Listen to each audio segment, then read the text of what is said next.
Bonjour, aujourd'hui, nous allons apprendre à figer des lignes et des colonnes sur Excel. Il est utile de figer des lignes et ou des colonnes pour qu'elles restent visibles lorsque l'on parcourt la feuille de calcul Excel. Dans un premier temps, nous allons voir comment figer séparément la première ligne, puis la première colonne. Commencez par vous rendre dans l'onglet Affichage, puis cliquez sur Figer la ligne supérieure.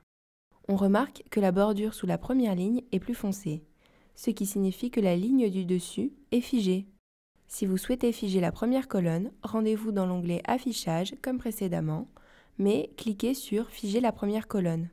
On remarque que la bordure à droite de la première colonne est plus foncée, ce qui signifie que la colonne à gauche est figée.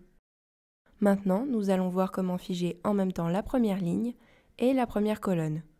Vous devez sélectionner la cellule B2, car celle-ci est juste en dessous du croisement de la première ligne et de la première colonne. Allez ensuite dans l'onglet Affichage et cliquez sur Figer les volets. On peut voir que deux bordures deviennent plus foncées, une sous la première ligne et une à droite de la première colonne. Ceci signifie que la colonne et la ligne sont figées.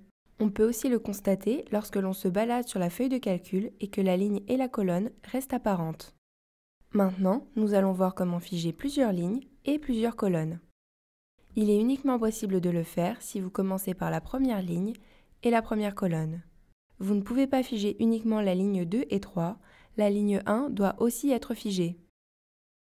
Pour figer plusieurs lignes, sélectionnez celle sous la dernière ligne que vous voulez figer, puis cliquez sur Figer les volets.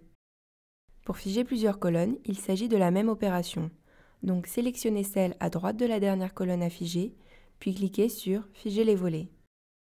Si vous souhaitez figer plusieurs lignes et colonnes en même temps, il vous suffit de vous positionner sur la cellule en dessous du croisement de la ligne et colonne qui vous intéresse.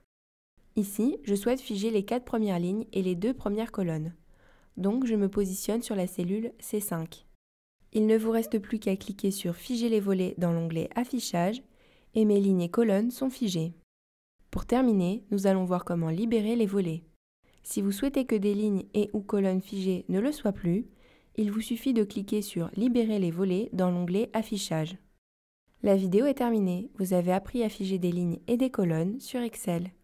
Nous espérons que cette vidéo vous a été utile et si vous avez d'autres questions sur le sujet, n'hésitez pas à laisser un commentaire et nous y répondrons.